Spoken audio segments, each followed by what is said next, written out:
은 부활하신 다음에 곧바로 하늘로 올라가신 것이 아니었습니다.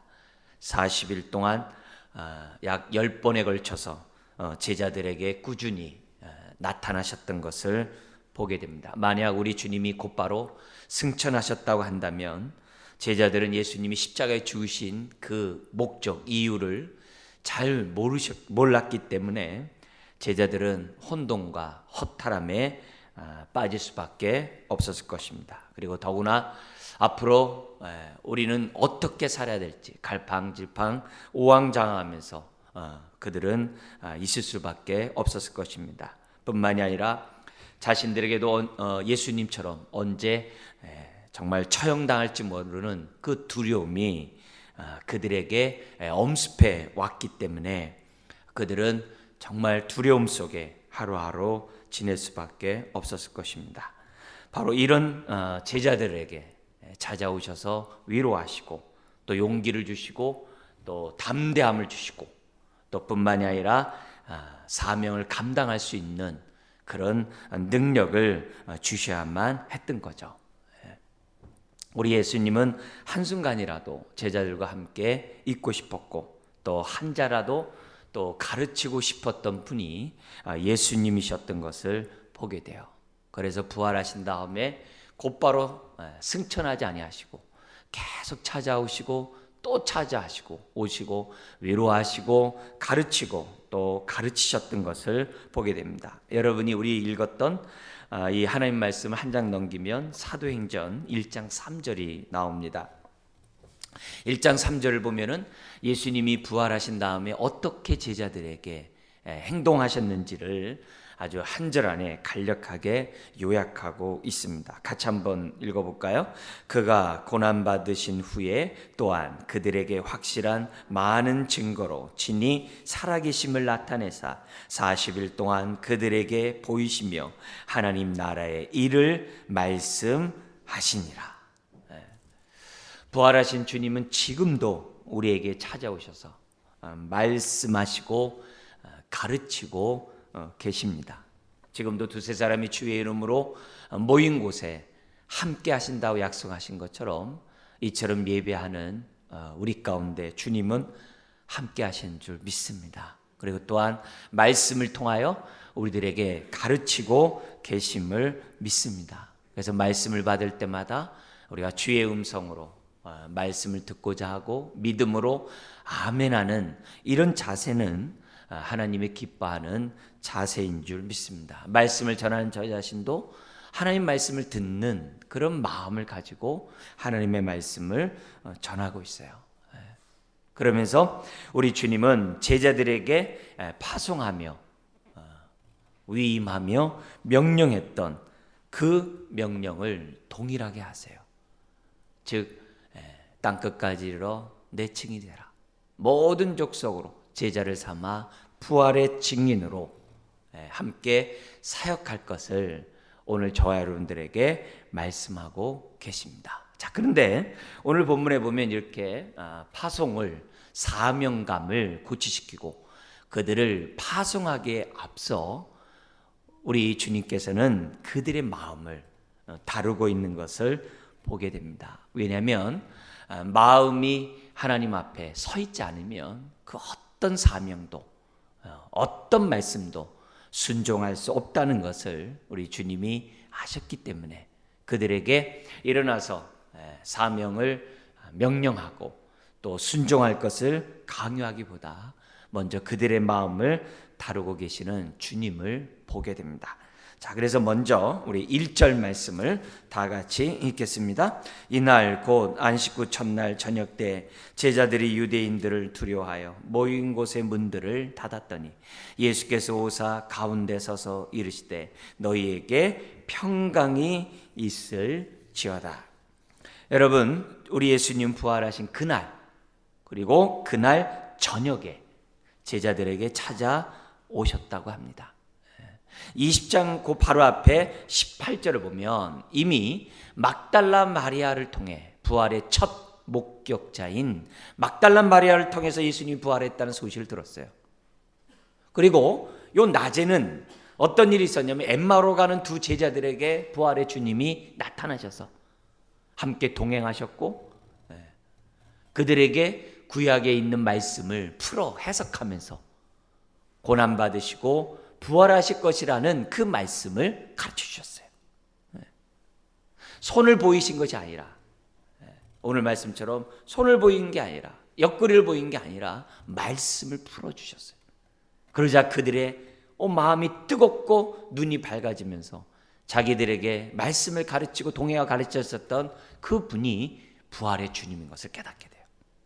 그리고 그들은 다시 예루살렘에 돌아와서 제자들에게 내가 부활의 주님을 만났다라고 증언했어요. 그러나 그럼에도 불구하고 제자들은 부활의 주님을 믿지 못하고 있었던 거예요. 그리고 오히려 두려움에 쌓여가지고 19절에 보니까 두려움에 쌓여서 유대인들을 두려워서, 왜? 예수를 죽이듯이 자기를 죽일 수 있기 때문에 두려움에 쌓여서 모인 곳의 문들을 닫았다라고 지금 기록하고 있어요. 부활의 여러 증인들이 있었고 그들의 그런 목격담이 있음에도 불구하고 믿지 못하고 오히려 자신들이 예수님처럼 죽음을 당할까 두려워하는 신세로 그날 저녁에 있었던 것을 보게 됩니다. 여러분, 이처럼 부활은 주님의 제자라도 믿기 힘든 거예요. 3년 동안 주님의 많은 이적과 능력을 경험했음에도 불구하고 사람들이 이렇게 두려움에 쌓이면 아무것도 믿을 수가 없어요. 감당할 수가 없어요. 충격적인 일을 만나면 다른 것을 생각할 겨를이 없어요. 옛날에 LA에서 92년도에 폭동이 났을 때 우리는 그냥 폭동이 났나 보다 이렇게 생각을 해요. 근데 덴버에서 목회하는 친구가 얼마 전에 왔는데 그 친구도 LA에 있다가 덴버로 갔어요. 근데 덴버에 있는 그 목회자들이, 성도들이, 그러니까 한인들이 왜 덴버로 왔느냐? LA 폭동과 함께 그 당시 지진이 있었다고 합니다. 그러니까 폭동과 지진을 겪으면서 LA에서 더 이상 살 수가 없었대요. 그 트라우마에 있어가지고 차가 지나가더라도 지진 났나 생각이 들고, 폭동에서 사람들이 또 죽었잖아요. 자기 상점들이 다 털리고 막 그랬잖아요. 길거리에서 총 든 사람들 만나잖아요. 그래가지고 사람들이 무서워가지고 안전하고 총기가 없는 동네를 찾아가는데 덴버였다는 거예요. 그래서 이제 저희 그 친구가 거기 가서 목회를 하면서 그들의 애환들을 이렇게 들어보니까 죽음 앞에 딱 섰을 때 아무 생각이 안 들더래요. 그리고 또한 제가 아는 한 사람은 그때 권총 강도를 만났대요. 치안이 안정돼 있지 않고 여러 가지 상황이니까 권총 강도를 한순간에 자기가 죽는구나 그 생각이 딱 되니까요, 아무 생각이 안 드는데 천국 가겠구나라는 그 생각뿐이 이렇게 마음이 딱 올라와서 하나님이 평강을 주시더래요. 근데 그 순간에 딱 죽는다는 그 생각이 되니까 아무 생각 안 들어요.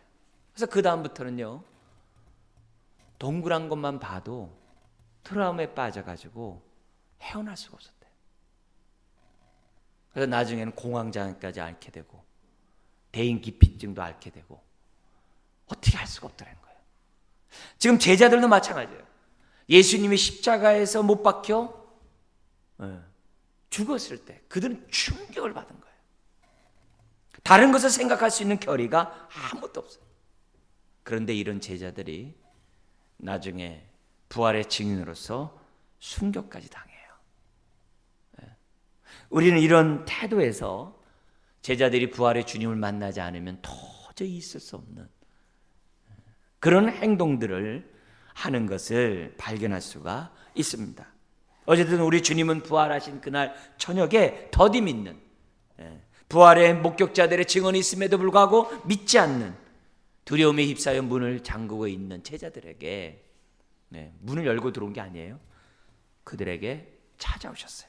유령이 아니에요. 누가복음 24장에 보면은 막 유령인가 하여 사람들이 어떻게 돼요? 막 의심을 해요.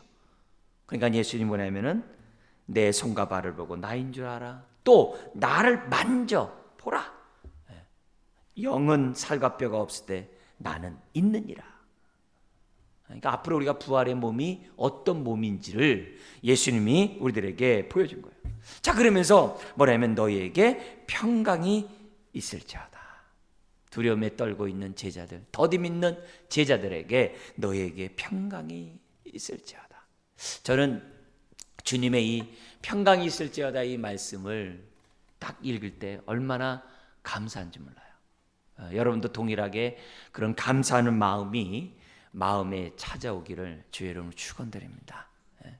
지금 두렵고 정말 무서움에 갈팡질팡을 알지 못하는 그런 모습, 부활의 목격자가 있음에도 불구하고 믿지 못하고 있는 제자들에게 책망하기보다는 먼저 평강을 주시는 그 주님의 마음, 그 주님의 음성에 얼마나 이렇게 마음이 이렇게 확해 녹아지면서 편안한지 몰라요.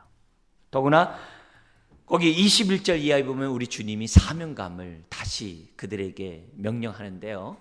그런 사명감을 주시기 전에도 예를 들면은 너희들이 지금 3년 동안 날 따라다니고 그렇게 많은 것들을 목도하고 내가 누구인지를 알았음에도 불구하고 이렇게 떨면 되냐? 빨리 나가가지고 부활의 증인으로서 그 역할을 감당하라. 이렇게 호통치기보다는 우리 주님은 평강을 주세요. 정말 진심으로 평강을 줘요. 우리가 오늘 읽는 이 본문에 평강이라는 단어가 3번이나 나와요. 사람들에게 만날 때마다 말할 때마다 평강 주기를 즐겨야 하시는 주님의 모습을 보게 돼요. 이거는 부활하기 전에 우리 주님이 제자들에게 하셨던 말씀을 연상케 해요. 요한복음 14장 27절에 평안을 너희에게 끼치노니 곧 나의 평안을 너희에게 주노라. 나의 평안을 너희에게 준대요. 내가 너희에게 주는 것은 세상이 주는 것 같지 아니하니라. 너희는 마음에 근심하지 말고 두려워하지 말라. 또 요한복음 16장 33절에 이것을 너희에게 이름은 너희로 내 안에 평안을 누리게 하려 함이라. 그래서 우리가 예수님을 믿는 거죠. 예수 안에 있는 거죠. 세상에서는 너희가 환난을 당하라 담대하라 내가 세상을 이겼노라. 할렐루야. 우리 주님은 바로 평강을 주기를 즐겨 하시는 주님이에요. 우리가 믿는 주님이 바로 이런 주님이라는 사실을 우리는 삶 속에서 깨달아야 돼요.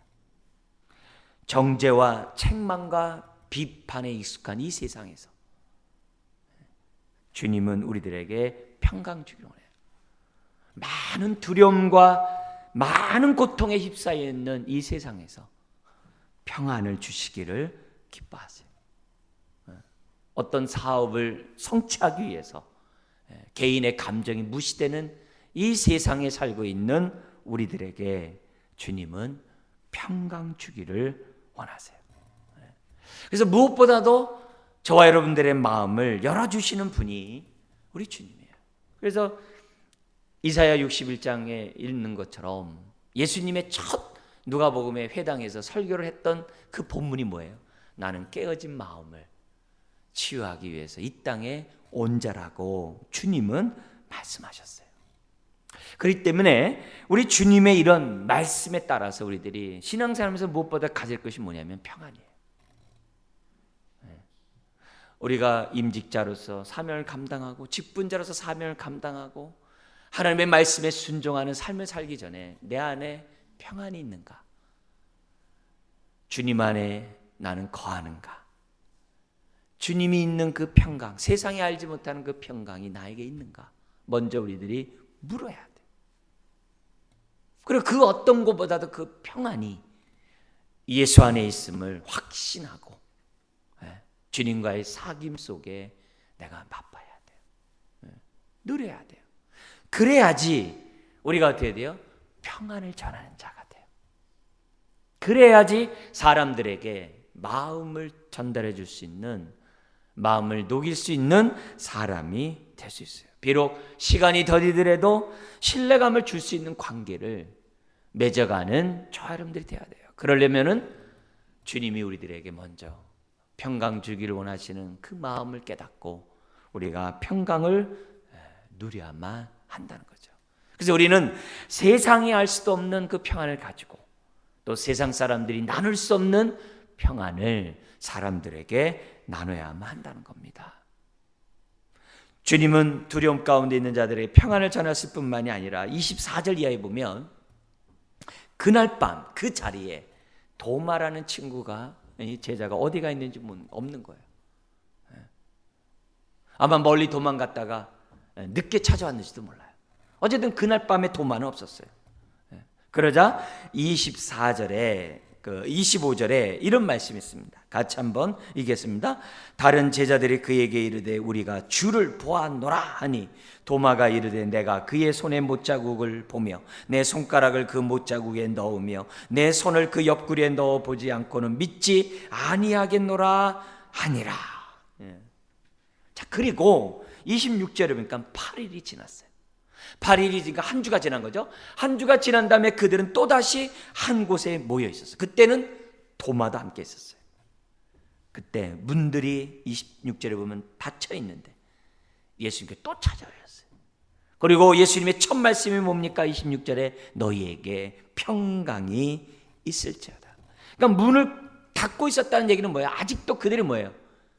평강을 누리지 못하고 있다는 거죠. 그리고 8일 전에 도마가 부활의 목격자의 제자들의 그 말을 듣고 그가 어떻게 돼요? 의심하고 불신하며 외쳤던 그 말을 그대로 27절에 인용하면서 말씀합니다. 27절 읽겠습니다. 도마에게 이르시되 내 손가락을 이리 내밀어 내 손을 보고 내 손을 내밀어 내 옆구리에 넣어보라. 그리하여 믿음 없는 자가 되지 말고 믿는 자가 되라. 여러분, 놀라운 것은 8일이 지나서 지금 얘기를 했는데 도마에게 예수님이 하신 말씀이 지금 누구의 말을 한 거예요? 8일 전에 도마가 한 말을 그대로 하고 있다는 거예요. 이게 무슨 말이에요? 다 듣고 있다는 얘기예요. 이 말은 오늘 저와 여러분들이 어떻게 돼요? 하고 있는 모든 말을 듣고 있다는 거예요.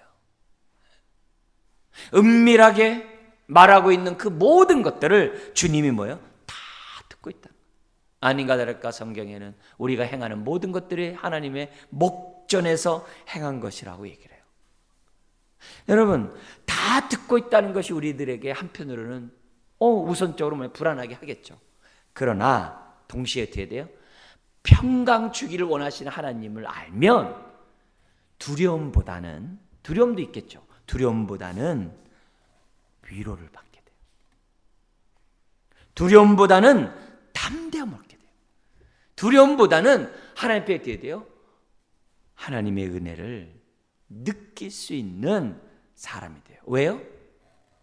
우리 하나님은 두려움보다 평강 주기를 원하신다는 사실을 우리가 깨닫고 있기 때문에 그래요. 의심 많았던 도마의 말을 다 듣고 있었기에 지금 어떻게 돼요? 도마를 지금 책망하는 게 아니야 사실. 도마를 위로하고 도마에게 굳건한 믿음을 주고 있다는 거예요. 우리 주님은 지금 어떻게 돼요? 내가 갖고 있는 나의 약점을 아세요. 연약한 것을 아세요. 연약한 것을 알기 때문에 오히려 어떻게 돼요? 찾아오셔서 우리의 연약함을 강건하게, 우리의 부족함을 온전하게 주님이 채워주시는 줄 믿습니다. 그래서 우리들이 이것을 생각할 때마다 자꾸 내 부족한 것을 보고 두려워하면 그건 사단이 주는 안목이겠죠. 성령님이 우리에게 주는 안목은 생명과 평안이라 했어요. 오늘 이 시간에 내가 그 어떤 의심 또 제자처럼 두려움 그 어떤 그런 상황에 있다 할지라도 거기에 얽매여서 주님을 오해하지 말고 이런 나를 치유하시고 회복하시는 내 모습 그대로 사랑하시는 주님을 믿으시기를 주 이름으로 축원합니다. 그래서 믿음 없는 자가 되지 말고 믿는 자가 되라. 하나님 앞에 의심하고 불신하고 원망하는 그게 아니라 믿음 없는 자가 되지 말고 믿는 자가 되는 저는 대하는 거죠. 그럴 때 25절에 도마가 주님, 부활의 주님을 만나자 뭐라고 그래요? 나의 주님이시요 나의 하나님이시라. 예수님에게 뭐라고 얘기해요? 나의 로드, 나의 갓이라고 지금 어떻게 돼요? 말하고 있어요. 놀라운 고백이죠. 놀라운 고백. 그리고 예수님은 어떻게 돼요? 이런 고백을 받기에 합당하신 분이죠. 우리가 믿는 주님이 이런 분이죠. 하늘과 땅의 모든 권세를 갖고 계시는 주님. 나중에 로마 황제가 주라고 했을 때, 우상숭배 했을 때 아니다, 예수만이 주다. 심지어는 예수님을 나의 하나님이라고 지금 고백하고 있어요. 그러면서 주님이 29절에 이런 얘기합니다. 같이 읽겠습니다. 예수께서 이르시되 너는 나를 본고로 믿느냐? 보지 못하고 믿는 자들은 복되도다. 그러니까 오늘날 경험주의자들 있잖아요. 내가 보기 전까지는 나 도저히 못 믿어. 도마처럼 행하는 모든 사람들에게 보지 못하고 믿는 자가 복되다라고 선포함으로 오늘 우리들에게 뭘 요구하는 거예요? 오늘 목격담의 기록에 되어 있는 이 성경을 보고 믿으라는 거죠. 오늘도 저를 통하여 주님이 말씀한 거예요. 부활을 믿으라는 거죠. 부활을 믿으라는 거죠. 이처럼 우리 주님은 제자들에게 어떤 사명을 맡기고 제자들에게 어떤 순종을 강요하기 전에 그들의 마음을 다루어 가고 계신 것을 우리는 보게 됩니다. 오늘도 우리 주님 우리의 마음을 다루기를 원해요. 성령님이 이 땅에 오신 목적이 뭐라고 그럽니까? 에스겔 36장의 예언에 보면은 우리 안에 있는 굳은 마음을 제거하고 부드러운 마음을 주기 위해서 성령님이 오셨다라고 그래요. 그러나서 그럴 때 우리의 마음이 치유될 때 하나님의 율례에 순종하는 인생이 된다라고 에스겔에 기록되어 있어요. 우리가 왜 불순종하고, 아니 불순종은 둘째치고 우리가 왜 순종하기가 힘듭니까? 왜 헌신하기가 힘듭니까? 다른 게 아니에요. 우리 마음에 부드러운 마음이 없기 때문에 그래요. 평강을 주시는 그 마음이 우리를 사로잡고 있지 못하기 때문에 온전한 헌신을 못해요. 온전한 순종을 못해요. 주님 한 분만으로 만족하는 그런 행동을 할 수 없는 거예요. 이것을 누구보다도 잘 아셨던 우리 하나님께서는 하나님 백성을 찾아오셔서 그 마음을 유리했던 것이고, 우리 예수님도 동일하게 두려워 떨고 있고 의심 많은 제자들에게도 찾아오셔서 그들의 완악한 마음을 먼저 제거하고 평강을 주고 계신다는 것을 우리는 깨닫게 됩니다. 그러므로 오늘도 부활의 주님은 오늘 예배하는 저와 여러분들에게 찾아오셔서 평강 주십니다. 우리가 평강 주기를, 평강을 누리기를 기뻐한다는 사실을 우리는 확신해야만 합니다. 더디 믿어 의심하는 자에게만이 아니라 하나님이 나와 함께한다는 사실을 깨닫지 못하고 두려워하는 사람들에게, 이 땅에 살아가면서 많은 질병과 고통과 슬픔 가운데, 무엇보다 외로움 가운데 있는 자들에게 우리 주님은 평안할지어다, 평강이 있을지어다 지금 말씀하고 있습니다. 그러므로 힘들어하는 감정에 빠져 있지 않길 바라요. 힘들어하는 그곳에 머물러 있지 않기를 원합니다. 수고하고 무거운 짐진 자들아 다 내게로 오라 했어요. 다 내게로 오라 했어요. 편히 쉬게 하리라 했어요. 힘들수록 우리는 어떻게 돼요? 제자들에게 찾아오셨던 그 주님을 생각하면서 주 앞에 나와야 될 줄 믿습니다. 왜 말씀을 묵상하고 기도합니까? 거기에 평안이 있거든요. 거기에 평안이 있거든요. 힘들고 어려울 때마다 하나님의 말씀을 묵상하면서 기도하면 우리 안에 있는 어둠이 떠나가게 돼 있어요. 아픈 기억이 떠나가게 돼 있어요. 슬픈 기억을 이기게 되어 있어요. 과거의 그런 모든 것들 우리가 극복할 수 있어요. 우리는 과거에 의해서 살아가는 자들이 아니라 미래 축복을 오늘 끌어다가 누리면서 사는 것이 우리 성도인 줄 믿습니다. 그러므로 이 아침에 우리가 다시 한번 주 앞에 정말 마음을 열고 주의 음성을 듣기로 합니다. 평강이 있을지어다. 여러분, 평강이 있을 때 복음을 담대히 전할 수 있어요. 하나님 말씀에 온전히 순종할 수 있어요. 그리고 정말 감사함으로 헌신하고 직분을 감당할 수가 있어요. 그리고 이런 삶의 변화와 성숙이 따라오게 돼 있어요. 바울은 가는 곳마다 은혜와 평강이 너에게 있을지어다 그랬어요. 왜요? 예수님에게 배운 거거든요. 예수님도 너희들이 만나는 자들에게 평안을 빌라 했어요. 평안을 누린 자만이, 치유된 자만이 사람들에게 평안을 전할 수가 있는 거죠. 우리가 고통당하는 자들에게 평안을 전할 때 사람이 그러잖아요. 당신 내 고통 아냐고. 다 그러잖아요. 근데 자기와 같은 고통을 당한 사람이 주님의 평안을 맛본 다음에 평안하라고 얘기했을 때는 그것은 어떻게 돼요? 큰 능력이죠. 큰 능력이죠. 오늘 내가 과거에 경험했던 많은 고통들, 누굴 위함이에요? 나와 같이 고통당하는 자들을 위로하고 치유하고자 하신 하나님의 손길이라는 사실을 우리는 확신해야만 합니다. 그래서 나를 만나는 모든 사람들에게 평안을 빌기를 주의 이름으로 축원합니다. 자, 이렇게 사람의 마음을 정말 치유하고 다듬어 주셨던 우리 주님께서 이제 제자들에게 비로소 말씀을 하십니다. 세 가지 명령을 하는데요. 첫 번째는 21절에 있습니다. 여기서 나와 있는 이 세 가지 명령은 오늘날 모든 성도는 반드시 순종해야 될 명령입니다. 교회의 졸린 목적이에요. 앞으로 나아가야 될 방향성이 이 세 가지에 들어있어요. 어떻게 보면 이 세 가지를 잘 생각하고, 이걸 세 가지는 뗄래야 수가 없어요.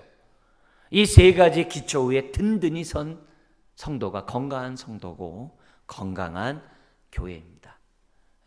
그런 가운데 이 세 가지 명령은 누구나 정말 순종하고 이 말씀에 순종할 때 평강이, 빌립보서 4장 9절 이하에 있는 것처럼 평강이 우리를 지배해요. 놀랍죠? 모든 염려를 감사함으로 아뢰므로 평강을 누리는 것도 있지만 동시에 뭐도 있어요? 말씀에 순종할 때 평강이 너를 지킨다 그랬어요. 우리가 이 세 가지 말씀에 계속 순종하면 순종할수록 놀랍게도 평안이 우리에게 자리 잡아요. 더욱더 충만한 인생이 돼요. 그래서 이 세 가지를 놓고서 신약에 있는 모든 말씀을 다 설명할 수 있어요. 다 설명했어요.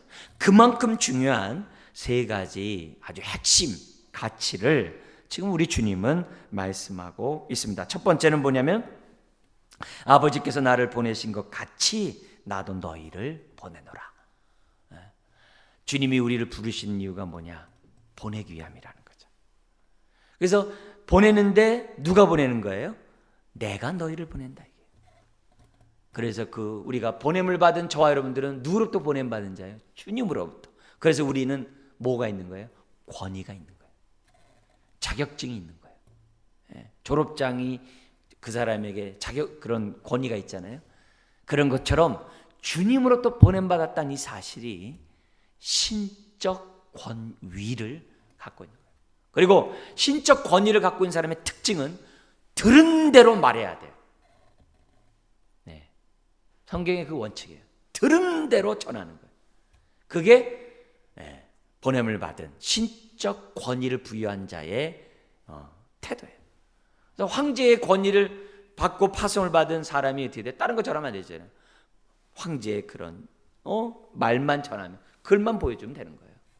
다른 거 전하는 게 아니죠. 그래서 우리들이 기록된 말씀에 집중하고 암송하고 묵상하고 그러는 거예요.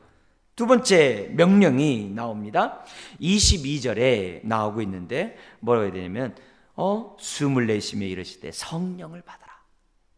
창세기 2장 7절에서는 하나님이 흙으로 사람을 빚으신 다음에 그 코에 숨을 불어넣으셨어요. 생기를 불어넣으셨어요. 숨을 불어넣으시면서 사람이 어떻게 돼요? 생명이 되었다. 생명은 리빙 소울이에요. 살아있는 영이 되었다. 영적 존재가 되었다는 거죠. 영혼이 있는 존재가 없는 존재가 아니라 영적인 존재. 영적 존재라는 것은 뭐예요?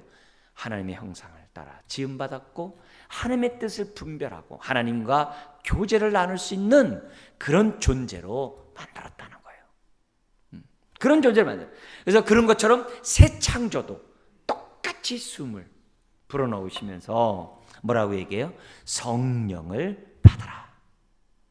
우리가 보냄을 받은 그런 권위를 받은 사람이 행할 수 있는 정말 그 사명을 감당할 수 있는 보냄을 받은 자의 삶을 살 수 있는 것은 내 능력으로 안 된다는 거예요. 성령으로만이. 그래야 성령을 받아야 권능 있는 증인이 된다는 거죠. 권능 있는. 왜요? 우리는 영적 전투를 하고 있어야만 하거든요. 영적 전투를 해야 돼요. 그렇기 때문에 우리가 살아가는 데 있어서 정말 무엇보다 필요한 것은 뭐냐면 성령의 권능을 더듬는 거예요. 능력을 더듬는 거예요. 더듬는 거예요. 그거 없이 할 수 없어요. 그러니까 우리가 기도해야 하는 거죠. 성경은 우리가 불의와 불법을 행하는 것만 죄라고 그러지 않아요. 성령 충만하지 않은 것을 죄라 그래요. 왜요? 성령 충만하지 않으면 육체 소욕대로 살게 돼 있고 사명을 잃어버리게 돼 있고 그 사람은 어떻게 돼요? 생명과 평안이 없거든요. 행동하는 그 모든 것들이 다 불순종이거든요. 다 하나님의 뜻을 거역하거든요. 그래서 성령 충만하지 않은 것이 죄라고 얘기해요. 세 번째 명령이 23절에 있어요. 같이 한번 읽어볼까요? 너희가 누구의 죄든지 사하면 사하여질 것이요 누구의 죄든지 그대로 두면 그대로 있으리라. 죄 사함의 권세. 성령은 신적 권능을 얘기한다면 이건 뭐예요? 이거는 신적 권세를 우리들에게 주시겠다 이게. 아무나 감당할 수 없는 권세. 그리고 이 권세는 구약에 보면은 시편 2편이 왕의 등극식이에요. 왕이 등극할 때마다 세 가지를 부여해요. 세 가지가 뭐냐면 권위. 하나님으로부터 당신은 왕이 됐습니다. 그리고 권능.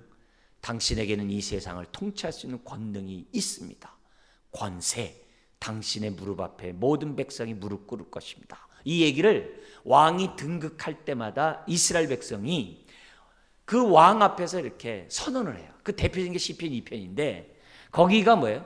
왕에게 당신에게 권위와 권능과 권세가 있다는 것을 왕에게 딱 해요. 그러면 그것을 보고서 어떻게 돼요? 받고 왕은 뭐예요? 그렇게 행동하는 거예요. 황제들이 대관식을 할 때도 어떻게 돼요? 당신에게 이런 권위와 권능과 권세가 있습니다 하면서 지팡이를 갖다 이렇게 딱 호를 주잖아요. 세상에도 그러잖아요. 대통령에게도 다 주잖아요. 권위와 권능과 권세가 있습니다 하면 대통령에게도 딱 준다고. 모든 것에 다 있어요. 뭐 국회의원 다 있습니다. 근데 그런 것처럼 지금 뭐냐면 우리 예수님께서는 제자들에게 지금 뭐냐면 권위와 권능과 권세를 주는 거예요. 예수님이 세례를 받으실 때에도 똑같았어요. 하늘 문이 열리면서 너는 내 사랑하는 자요. 하늘로부터 뭐예요? 주님의 음성이 탁 듣는 거예요. 벌써 보냄을 받은 자로서의 그런 권위가 있는 거죠. 그뿐만 아니라 성령이 비둘기같이 쫙 내려와 권능이 있는 거죠. 권능이 임하는 거죠. 그뿐만 아니라 뭐라 그래요? 내가 네가 행하는 모든 것을 기뻐하노라. 왜요? 권세 있는 주님의 능력이 그에게 주어진 거예요. 그래서 예수님이 죄를 사하는 권세도 주고 어둠에 눌린 자들을 자유케 하는 권세도 막 행하시고 병든 자들 치유하시고 온갖 권세를 다 행하시잖아요. 그랬던 것처럼 지금 어떻게 돼요? 우리 주님이 승천하시기 전에 제자들에게 뭘 주는 거예요? 아버지로부터 받았던 권위와 권능과 권세를 지금 누구에게 주는 거예요? 제자들에게 지금 주고 있는 거예요. 그래서 23절에 나와 있는 이 죄사함의 권세는 예사로운 권세가 아니에요. 이 속에는 주님의 모든 권세가 다 들어가 있어요. 여러분, 예수님이 이 땅에 오셔서 가장 큰 십자가에 죽으신 가장 큰 목적이 뭐예요? 죄를 사하는 거잖아요. 죄를 사하려면 어떻게 해야 돼요? 죄와 사망 권세자를 박살을 내야죠. 십자가에 못 박았던 세상을 박살내야죠. 그래서 주님 뭐라 해요? 너희는 담대하라. 내가 세상을 이겼노라. 그랬단 말이에요.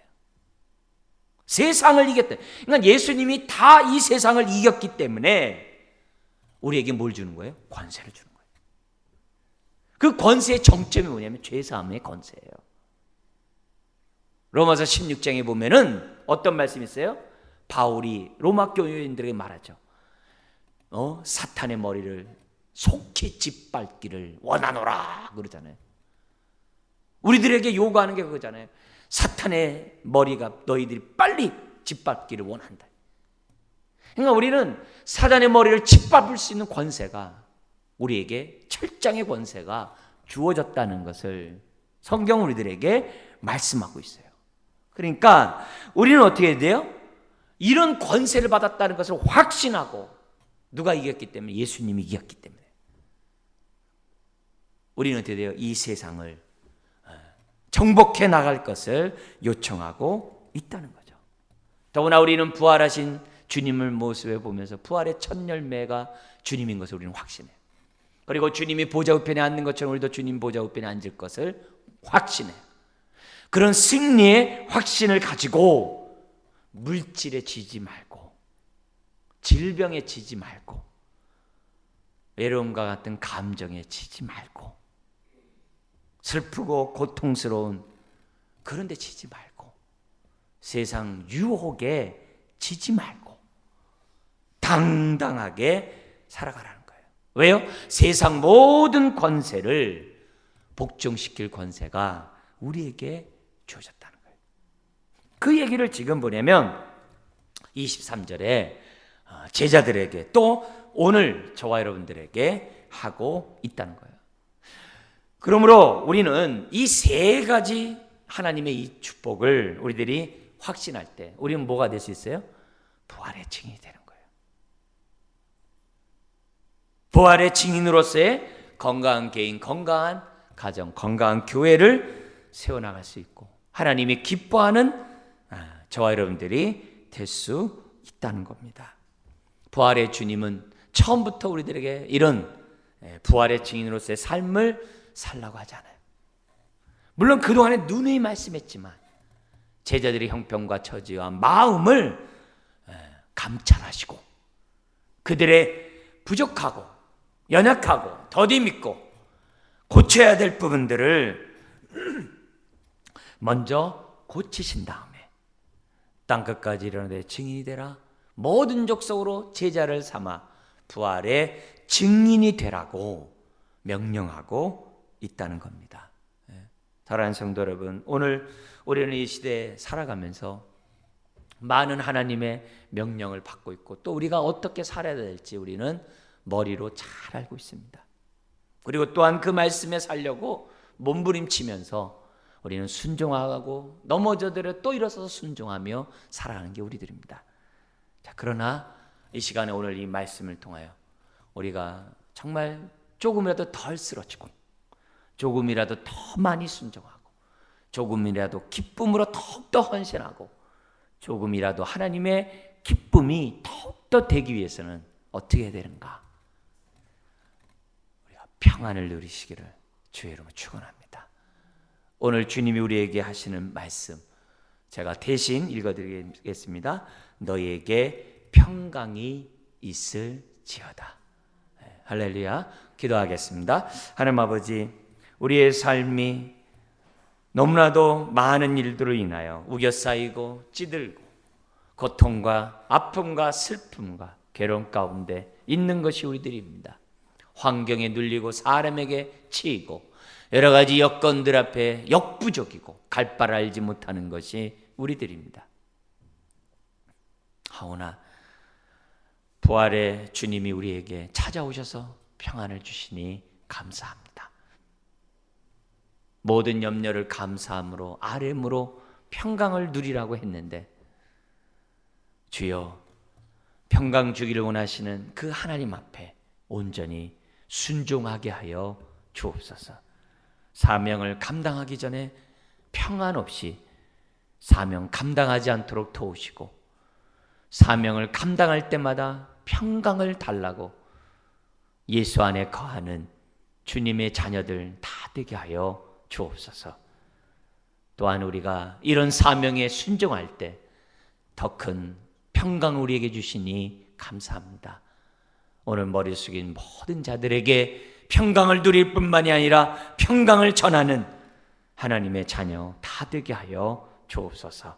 감사하며 예수님의 이름으로 기도드리옵나이다.